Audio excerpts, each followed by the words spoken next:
বন্ধুরা, তো জন্মাষ্টমী স্পেশাল গপুকে তো বাটার দিতেই হয়, মাখন দিতে হয়। তো দেখো আমি কিভাবে মাখন বানাচ্ছি, খুবই ইজি। দেখো আমি এখানে একটু আইস নিয়ে নিয়েছি, আর এখানে দেখো আমি একটু ঘি দিয়ে দিচ্ছি।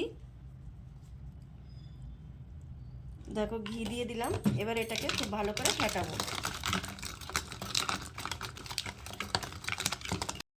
তো দেখো আমাদের মাখন পুরো রেডি হয়ে গেছে, দেখেছো কত সহজেই ইজিতেই আমরা মাখন তৈরি করে ফেলতে পারি। দেখো গোপালের প্রিয় মাখন আমাদের রেডি। দেখো পুরো একদম মাখন রেডি হয়ে গেছে। এর মধ্যে একটু চিনি বা একটু মিশ্রি মিশিয়ে গোপু সোনাকে দিতে হবে।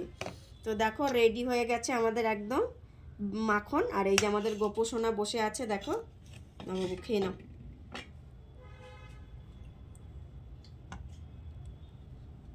দেখো কত সুন্দর মাখন তৈরি হয়ে গেল। খাওয়াবো, এই দেখো দেখেছো মুখে লেগে আছে।